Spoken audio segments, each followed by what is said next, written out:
basketball analyst, founder, Draft Deeper, No Ceilings NBA. Nathan Grubel with us. How are you today, Nathan? I'm doing well, guys. It's draft season. I can't be more excited for the next few weeks.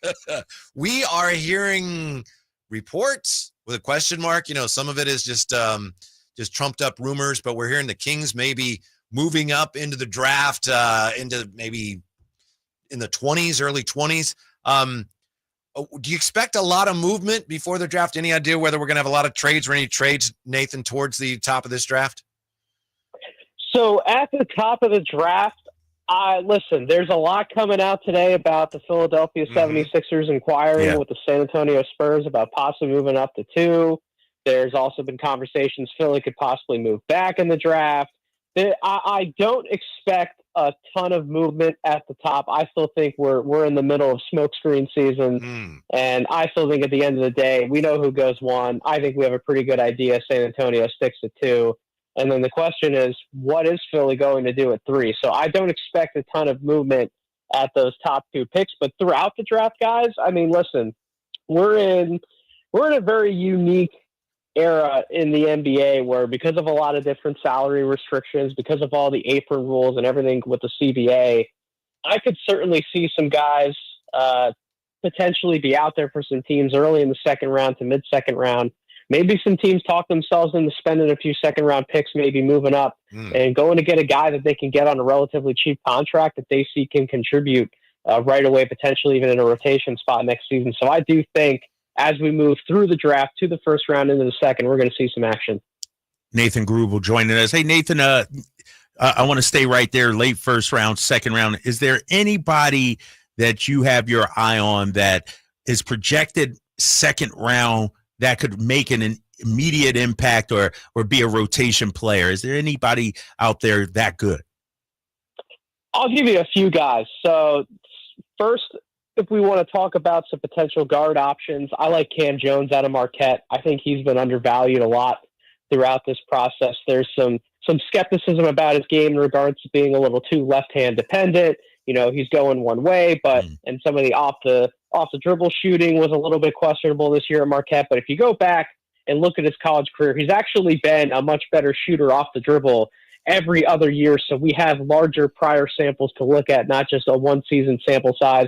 Really improved his game out of the pick and roll, can get downhill, finish at the basket, finish through contact, tough playmaker, rugged defender. So I really like his veteran experience to be able to come in, maybe contribute, add some value. Ryan Kalkbrenner's a center, a big man projected to go in the second round, late first, early second. He's going to have some potential issues if he has to step out a ton on the perimeter, maybe can get caught on an island in the NBA. But if you're a team that's very comfortable playing in a drop coverage setup defensively, obviously he's a valuable rim protector, elite rebounder at his position, and him stepping out and being able to space the floor from three-point range, something he's added to his game his last few seasons at Creighton. I think he could potentially be a very nice, valuable addition. And then at the wing spot, I like 2 wings, Sion James out of Duke and Kobe Brea out of Kentucky. Both of them provide different things in terms of skill sets. Kobe Brea is much more a shooting specialist, but measured in really well at the combine, 6'6", has some good length to him. Versatile shooter, can get it off the dribble, can run him off movement, have him come working in ball screen actions. I think he could be a valuable shooter off the bench. And then Sion James, you saw his versatility at Duke, about 6'5", rugged frame, can get downhill, finish strong around the basket, can create for others, run that backup point guard spot in a pinch, and he can guard multiple positions on the perimeter. So those are a bunch of guys I like in that early second round territory. And let me add to that, Nathan, Kobe Brea, Kings are working him out tomorrow. Oh, okay. He's part of the group that Sacramento is working out tomorrow. So. Yeah. Speaking of the Kings, we're talking with Nathan Grubel from Draft Deeper. The last one of your mocks that I saw, and I apologize if this isn't recent because I know you're updating him, you had Tyrese Proctor going to the Kings at 42, assuming they stay there. A lot of fans are excited about that around here because, you know, Duke is Duke. But tell us about Tyrese Proctor. Proctor's an interesting player, and listen, he was regarded heavily coming over to Duke originally as a freshman. Certainly took his lumps trying to play the point guard position, but essentially moved off the ball a little bit this year at Duke, entering his third season, and it really paid dividends for him. You can kind of see his transformation in his game resembled a lot of what Quentin Grimes went through in college. When he started at Kansas, he was projected to be a more dominant on-ball point guard, eventually moved off the ball while transferring to Houston, progressed under Kelvin Sampson and really became a 3-and-D type player. And with Proctor, we saw a lot of that progression this year. When he was moved off the ball and was put strictly into a shooter's role, I mean, he was lights out from all over the floor for Duke, was one of the team's best role players, underrated defensive player. And then if you go back to the on-ball reps that he does have experience playing in pick-and-roll offense and being able to make decisions and see that next pass and keep the ball moving. So I tend to value, in terms of role players, a lot of these guys who have more experience playing on the ball, have had higher usage reps, and then they can take that and ultimately scale down to more of a specialist role. They're asked to do a few things on the floor, but they have that prior experience to where if they're catching the ball late on a rotation, they know what they need to do with it. It's not just that they can go up and take a shot, but if they have to attack a closeout, attack their matchup off the dribble, they can either go get a bucket off the bounce or they can keep the ball moving, get it to the next guy. So I think Proctor would be a pretty good fit in the second round for the Kings. What do you make of Ryan Nembhard? Is he too undersized? Watching his older brother do some things out here with the Pacers in the finals. Kings need a point guard. Just give me your scouting report on him. He's also working out for Sacramento tomorrow. Ooh. He's getting a lot of buzz in the second round, and I think before the combine process, he wasn't necessarily projected to be one of the top 60 guys or top 59 guys drafted, but going through the combine process, I think teams were reminded of just how smart of a point guard that he is.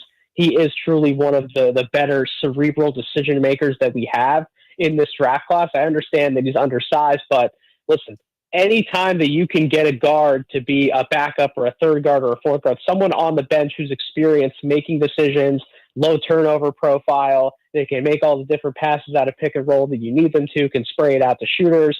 And if Ryan Nembhard's jumper is as good as it's been advertised in recent combine drills and team workouts that you've been hearing some of the buzz around, I mean, now you're looking at the type of offensive guard who, listen, he might not have the highest upside, but we've seen guys like him stick around the league for a few years and ultimately prove valuable in backup roles and even break out maybe to become a rotational type of guard. So I don't know if I'd be looking to draft Nembhard at 42 personally or in that type of range. But I mean, if you're looking at maybe getting him a little bit later, if you trade back in or he goes undrafted, you get him on a two-way type of deal and you let him sort of prove and earn that type of rotational spot, that would be what I personally would prefer. But I don't blame teams for sniffing around him, in the mid to late second round, just because, again, he has the pedigree. His brother Andrew's doing awesome in the NBA, so teams really like a lot of those professional bloodlines.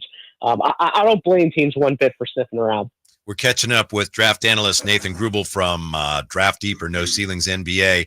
Where do you anticipate the drop-off being talent-wise first round? I assume after 3 or 4 we go down. How many tiers do you see to the first round talent-wise, as best as we can tell here, Nathan? Excellent question. So Cooper's obviously in a tier of himself, Cooper Flagg, and then I would essentially have Dylan Harper in a tier of his own. And then right after that, you have a nice group of guys anywhere from like picks 3 all the way down to maybe like 11, 12, 13, 14. I think a lot of those guys were in a very similar tier. But even after that, guys, like 15 all the way down to about 25, 26, I think there's a lot of real deal contributors that can be found in this draft. Maybe this draft isn't as quote unquote star laden after those first 2 picks, but I really think there's a lot of valuable role player contributors that can be found in this class that can do a variety of different things for you. Do you want maybe a defensive focused prospect where you can get like a VJ Edgecombe that's going to go in the lottery, a Colin Murray Boyles? Do you need a skilled big man who can grow into maybe being a big man plus and a Derek Queen or a Common Malawatch? Do you need some versatile wings who can maybe defend multiple positions and shoot the 3 ball? You got guys like Carter Bryant, Nick Clifford, Cedric Coward. I can go on and on. There's value to be found all the way down to about 25, 26 in this draft. Oh, there it is. The Kings trying to get up into 20 to 25. Yeah. Hey, Nathan, we know Cooper's going to go number 1, but it seems to be it's a unanimous he's the number 1 guy. but what kind of level of a superstar of a player do you project him to be? I mean, is he a once in a generation type? Is he a potential Hall of Famer? Like, what's his? How good do you think he can be at the next level? The sky's the limit for Cooper Flagg, Wow. and I mean that genuinely. And I've been researching and evaluating prospects for 14 going on 15 years now, and he's one of the best that I've evaluated at the top of a draft class. I mean, I don't think he's necessarily Victor Wembanyama, but you look after that, you look at some of the other guys who were number one or were in contention for number one. I mean, Cooper's right there with some of the best that we've seen go. I mean, we've had Anthony Davis, we've had Paolo, we've had Zion. I certainly had Chet Holmgren in the conversation with Paolo that year for number one. Cade Cunningham. I mean, you put Cooper with some of these guys.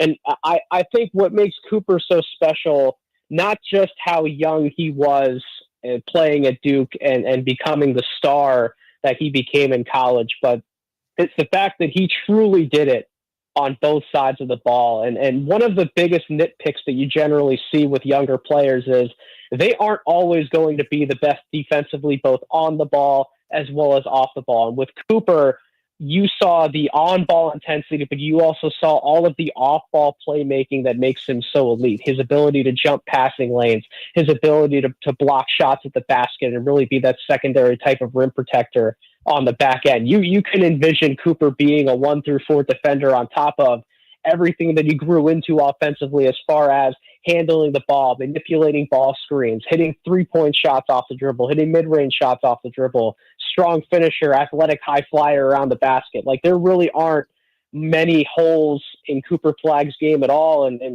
When you talk about ceilings, I really like a lot of the Jason Tatum comparisons that have been thrown out there in terms of what Tatum has become for the Celtics. When he first got to the NBA, Tatum was much more focused on, being a spot-up shooter than taking more of those isolation elements to his game and being able to break somebody down one-on-one. But now you look at Tatum, and he does everything for that Celtics team, especially from a playmaking standpoint. I think Cooper can grow into being that type of player. So Dallas is certainly getting a home run with that number one pick. Nathan Grubel. Nathan, thank you. I want to send you off with this, and I couldn't be more sincere.